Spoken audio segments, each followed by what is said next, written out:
let's just look at number 6 for a second. Formatting, language, and grammar. It's really prerequisite if you want to be a screenwriter and you want people to read your stuff. You have to spell words correctly. You have to put sentences, you have to put sentences together correctly.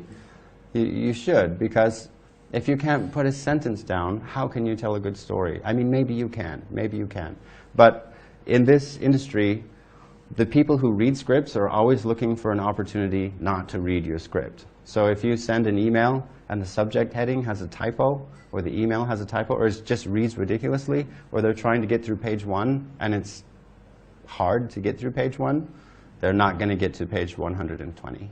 So there are plenty of good books about grammar, style, that you should read if you feel that your writing isn't where it needs to be.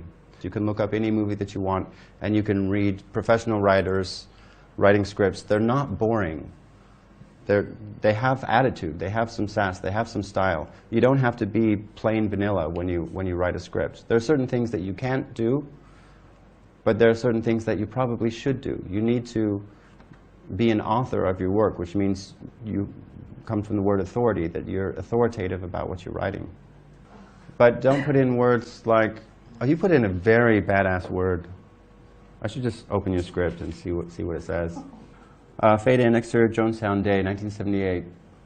A large arid field. The wind sweeps infertile dust past chopped corn husks. A group of cheap wooden planks make up a shoddy cabin.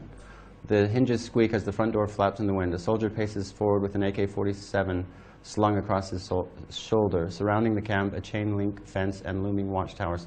Who's responsible for this mess? Jim Jones. He looks aged, ragged, and resigned. His puffy red eyes hide behind his aviator glasses. It's cool. On his arm, a needle is pulled out. Marceline Jones. Marceline? Jim's once grandiose beauty, now just a penchant of the past. What does that mean? That's the word. I know what it means. I know what it means, but maybe you're trying to unnecessarily put in some alliteration there it just stands out. It stands out. Like, oh, this writer's trying to impress me. Is that what he's trying to do? Maybe avoid words like penchant in a screenplay. I mean, it's not that bad of a word, but I did notice it. Like when an actor tries to entertain the audience, the acting coach Stanislavski says that the audience sits back like a lord, and then they say, all right, actor, entertain me. Go ahead. Let's see you entertain me. And when a comedian is trying too hard, then people laugh a little less. And so we can apply those concepts to our writing and just make sure that we're pouring water into a cup.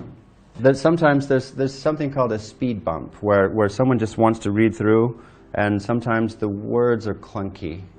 Sometimes it reads clunky, and you're trying to get to the end of a sentence, and just the way that the syllables come out, sometimes it's cool, it's beautiful, but you don't want any speed bumps. And what you hope for is that the words that you put on the page spill into the reader's eyes as easily as pouring water from a pitcher into a glass. You don't want the language to get in the way of itself. In a screenplay, there's no added value by trying to be flowery. Sometimes you want to put in words that set tone and mood, like the house is dark, or basically it was a dark and stormy night, the old opening cliched line of a scary story. Just think it was a dark and stormy night. Those words create an emotion in the reader, and sometimes you want to create an emotion in the reader, but the words and the sentences need to be pretty simple. You don't want to have words that are too long, you don't want to have too many unnecessary adjectives, and you almost never want an adverb. Has anybody not heard of the adverb rule? Adverbs are the most horrible form of speech. Look up, get a book by Stephen King called On Writing. It's one of the best books that I've ever read on writing. And he talks about the language, the craft, growing up, his personal life, how he sold his first book. Stephen King and many other people who write about writing, they say that if you use an adverb, like he runs quickly to the door, if you need an adverb to support the verb, then probably your verb is wrong. You'd say he dashes toward the door. Can you use a more descriptive verb? That way you don't need an adverb. You don't need an adverb like surreptitiously that clutters up the sentence.